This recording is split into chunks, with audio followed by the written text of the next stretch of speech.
Saya coba jelaskan lagi.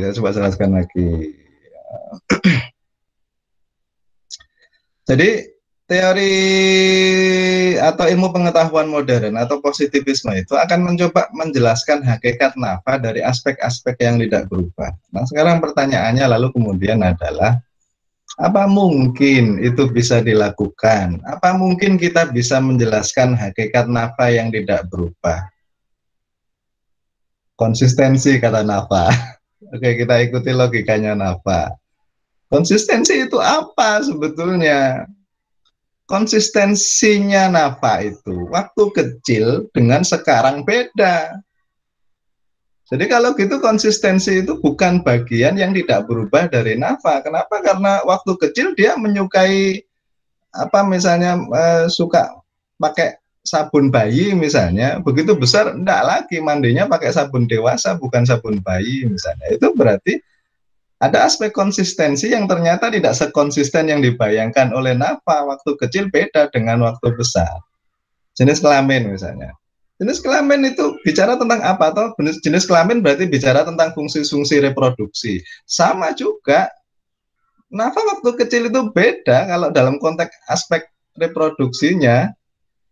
Jenis kelaminnya memang laki-laki, tapi fungsinya beda waktu kecil dengan waktu besar, kan gitu. Itu, jadi yang dilakukan oleh ilmu pengetahuan modern itu hampir-hampir mustahil. Memisahkan ada dari waktu itu hampir mustahil. Kenapa? Karena keberadaan itu tidak pernah bisa lepas dari waktu. Nah, sekarang gini, saya akan contohkan hal lain. Yang ini lebih sensitif, agak sensitif. Tentang Tuhan misalnya. Tuhan itu menurut zaman berubah apa enggak? Toh? Coba ada yang ngomong.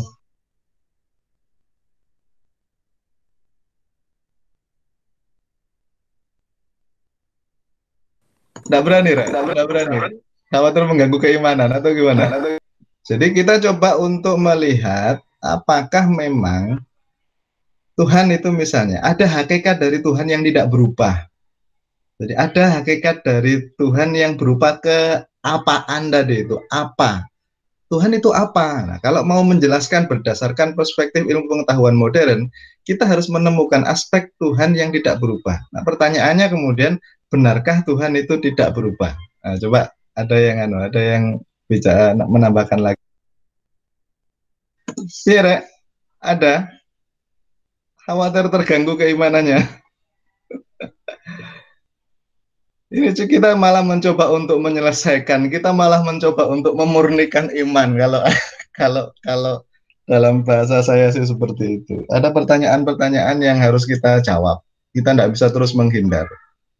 Sampai harus menjawab untuk bisa mengetahui kira-kira keimanan kita itu benar apa enggak. Kalau menghindar itu bukan jawaban. Oke, gini. Biar bisa lebih cepat ya. Gini maksud saya gini. Kenapa saya tadi bertanya tentang Tuhan? Karena memang selama ini memang di dalam pikiran kita, di agama, dalam pelajaran tauhid, dalam pelajaran apa namanya teologi, akidah, macam-macam itu selalu diajarkan bahwa Tuhan itu tidak berubah. Tuhan itu ya begitu itu. Tuhan itu dari dulu ya seperti itu. Tidak ada yang berubah. Kalau dia berubah, dia bukan Tuhan. Yang berubah kan kita manusia. Tuhan tidak berubah. Kenapa? Tuhan tidak terikat dengan ruang dan waktu kok. Masa berubah? Berubah itu kan kalau ada waktu. Sementara Tuhan itu tidak terikat dengan ruang dan waktu. Bagaimana bisa berubah? Yang menciptakan ruang dan waktu itu Tuhan. Jadi Tuhan itu mustahil berubah. Tidak ada perubahan. Tidak ada perubahan dari dulu ya. Tuhan itu ya seperti itu. Nah, tetapi kenapa kemudian pertanyaannya adalah kenapa kemudian kita mengalami Tuhan itu seakan-akan berubah-ubah. Di cerita-cerita di Quran atau dimanapun kadang-kadang Tuhan itu memberikan azab, memberikan siksa pada manusia. Kadang-kadang Tuhan itu, bukan kadang-kadang, Tuhan itu memberi rezeki juga, memberi azab juga dan lain-lain. Nah, kenapa seakan-akan berubah? Ya karena manusia itu mengalami hidupnya, menjalani hidupnya di dalam waktu. Dan dalam waktu itu pula lah yang kemudian membuat segala sesuatu tampak berubah. Nah, kalau Tuhan sendiri enggak, wong Tuhan itu enggak terikat dengan ruang dan waktu. Tetapi problemnya adalah Tuhan yang tidak terikat dengan ruang dan waktu itu tidak bisa dijangkau oleh manusia. Tambah rumit ya. Saya sederhanakan kalau gitu. Gini, kalau kita bicara tentang Tuhan, itu kan kita tidak pernah berbicara tentang Tuhan yang ada di Lauhul Mahfuz sana itu. Tuhan yang tidak berubah itu Tuhan yang ada di Lauhul Mahfuz. Tetapi pada saat kita berbicara tentang Tuhan, itu yang kita maksudkan itu selalu adalah Tuhan yang ada dalam pikiran kita. Nah, pikiran kita itulah yang kemudian terkena perubahan. Itu sebabnya lalu kenapa kemudian kita merasa bahwa Tuhan itu kadang-kadang berubah. Karena pikiran kita yang berubah. Saya kayaknya beberapa kali ngomong, bahkan Tuhan sendiri, Allah sendiri itu pernah bilang, ana inda dhonni abdi. Itu dalam salah satu hadis qudsi. Aku ini sebagaimana yang dipersangkakan hambaku tentang aku. Itu sebabnya ketika orang berubah, itu boleh jadi pandangannya tentang Tuhan berubah seakan-akan Tuhan berubah, padahal enggak. Yang berubah itu pikiran kita. Tuhan sendiri enggak berubah. Yang berubah pikiran kita. Suatu saat misalnya ada orang yang suka marah-marah pada Tuhan. Ini Tuhan gimana toh? Oh, ada manusia kok ditimpa, katanya sayang pada manusia, tapi kok kenapa enggak bantu ketika ada corona misalnya? Ada orang-orang marah seperti itu di apa namanya di Facebook Rumah Sosiologi itu ada orang nanya begitu. Saya enggak jawab. Saya agak males jawab begitu.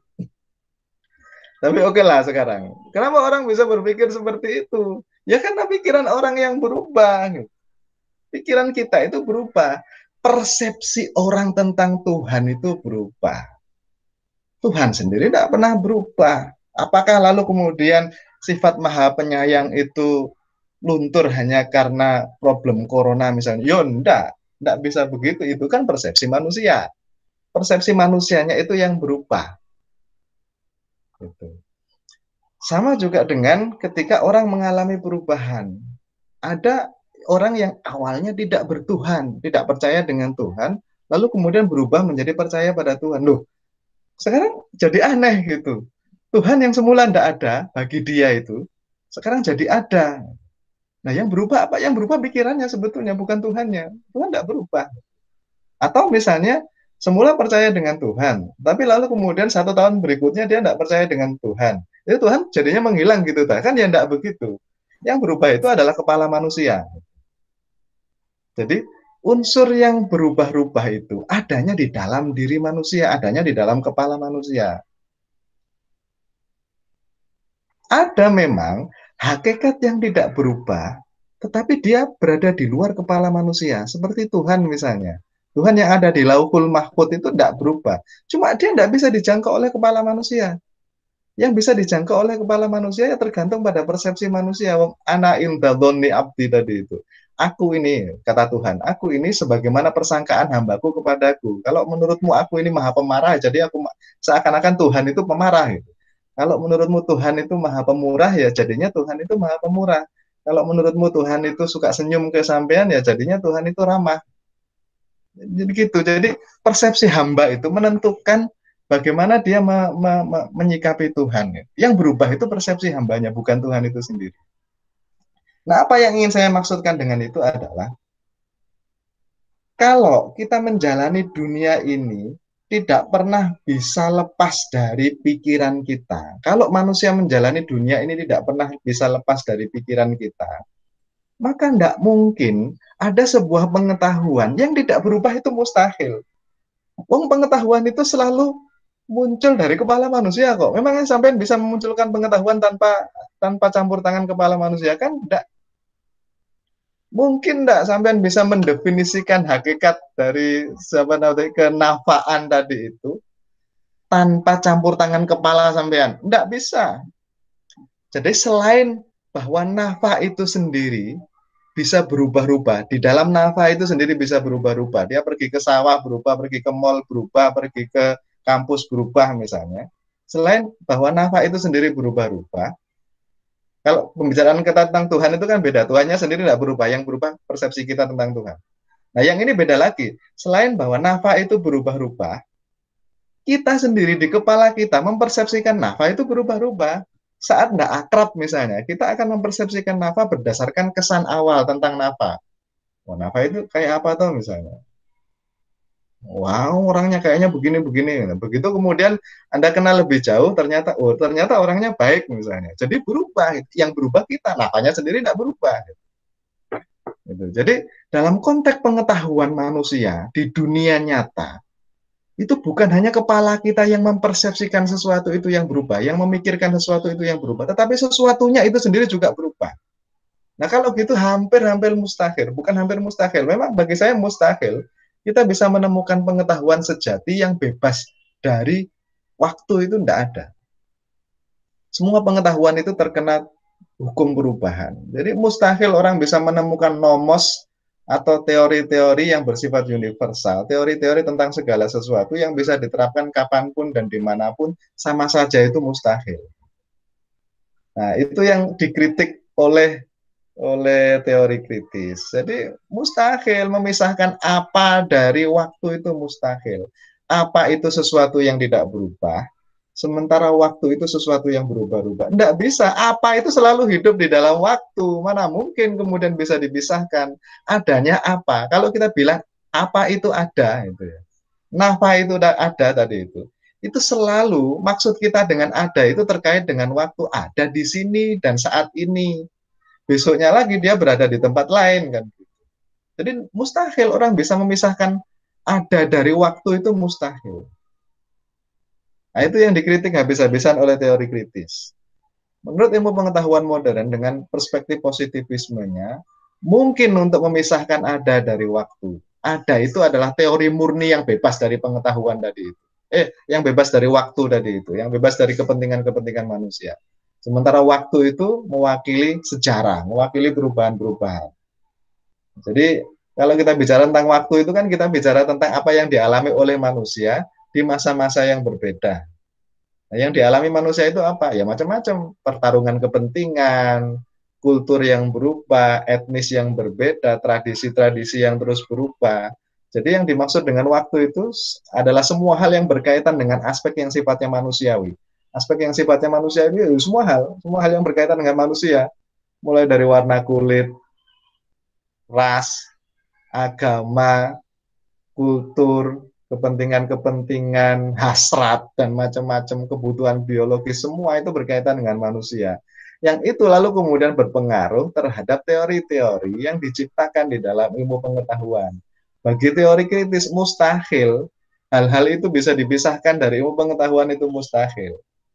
Kalau positivisme enggak, dia bersikuku, oh bisa gitu. Kita bisa memisahkan pengetahuan tentang ada, tentang apa itu sesuatu dengan apa yang ada di kepala manusia yang isinya perubahan-perubahan tadi itu yang terkait dengan waktu.